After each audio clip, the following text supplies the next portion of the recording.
Welcome back. We just left off with the author of Hebrews explaining the superiority of Jesus over Moses, and then saying that Jesus opens up the door to enter into God's rest, which is the joy of the beatific vision in heaven. Now he's going to resume reflections on Jesus' role as our high priest. Since we have a great high priest who has passed through the heavens, Jesus, the Son of God, let us hold fast to our confession. For we do not have a high priest who is unable to sympathize with our weaknesses, but we have one who in every respect has been tested as we are, yet without sin. Let us therefore approach the throne of grace with boldness, so that we may receive mercy and find grace to help in time of need. The author now encourages his Jewish audience to remain faithful to their confession of Jesus as Lord and Messiah. Now, I know I've been picking on Calvinism a lot in this series, and I intend to continue doing so. But this is yet another passage which cuts against the once saved, always saved doctrine. Anytime the Bible gives us a command, stuff like don't worship other gods, or don't mistreat refugees, or don't commit adultery, there is an assumption that you could choose to do the opposite. Or else, why give the command to begin with? So here he's telling a Christian audience to continue on in the faith. This assumes that a Christian could turn and reject the faith. Anyway, we'll return to this topic a few more times because the letter is not done with this topic. Next, the author states that Jesus can sympathize with our weaknesses because he's been tested just like us, but still never succumbed to sin. We already talked about in chapter 2 how the second person of the Trinity became a true man. Now this statement about Jesus being tested like us really raises some interesting questions about what it must have been like to be the incarnate Lord. What was the inner experience of being Jesus? We know from Scripture that Jesus experienced things like hunger, anger, sadness, fear of death. Jesus also expresses ignorance about things and asks questions. He was also a male, and so it seemed reasonable that he would have the constant experience of the male sex drive. So the author of Hebrews encourages us by reminding us that Jesus knows what it's like to be human and to live in this pitiable state. Jesus didn't sin, but he understands why we do. So we don't have to be nervous about approaching Jesus for help. Okay, on to chapter 5. Every high priest is selected from among the people and is appointed to represent the people in matters related to God, to offer gifts and sacrifices for sins.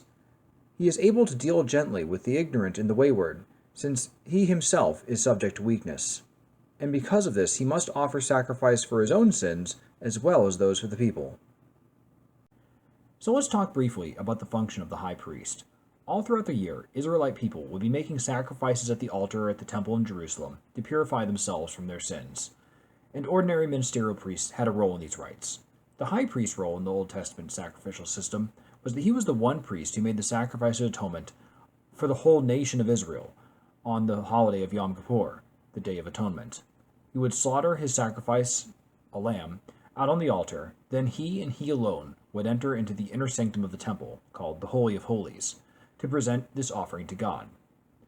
Here the author of Hebrews points out that normal high priests have to make a sacrifice for their own sins first, then for the sake of the people.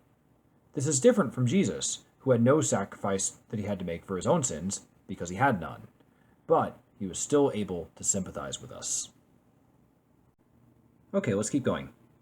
And one does not presume to take this honor, but takes it only one called by God, just as Aaron was. So also Christ did not glorify himself in becoming high priest, but was appointed to it by the one who said to him, "You are my son, today I have begotten you." As he says also in another place, "You are a priest forever, according to the order of Melchizedek." Alright, a short comment on this part. The author notes that ascending to the high priesthood should not be the result of personal ambition. It's something which a person is called to, just like Aaron was. Jesus likewise did not become our high priest out of ambition. He says that God appointed him high priest when he called him a priest in the order of Melchizedek. I also want to point out here something kind of funny, is that throughout this letter to the Hebrews, the author has been pointing to references in the Old Testament by saying, as it is written somewhere, and as it's written in another place. I really like these non-specific references, and there's kind of a joke that people tell that you can tell the letter to the Hebrews is written by a Catholic because he can't quote chapter and verse.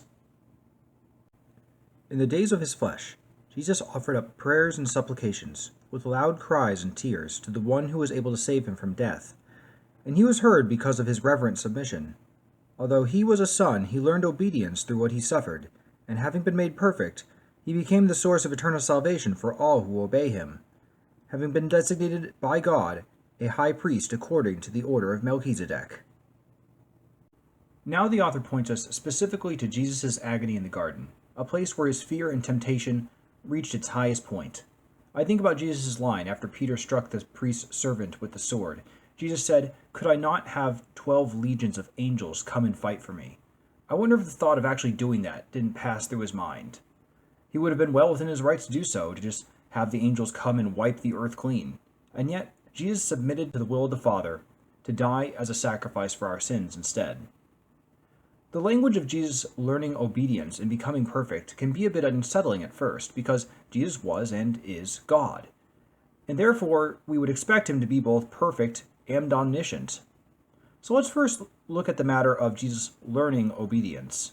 This isn't the only place in the Bible where it mentions Jesus learning things. Chapter 2 of Luke's Gospel presents us with the assertion that Jesus grew in wisdom.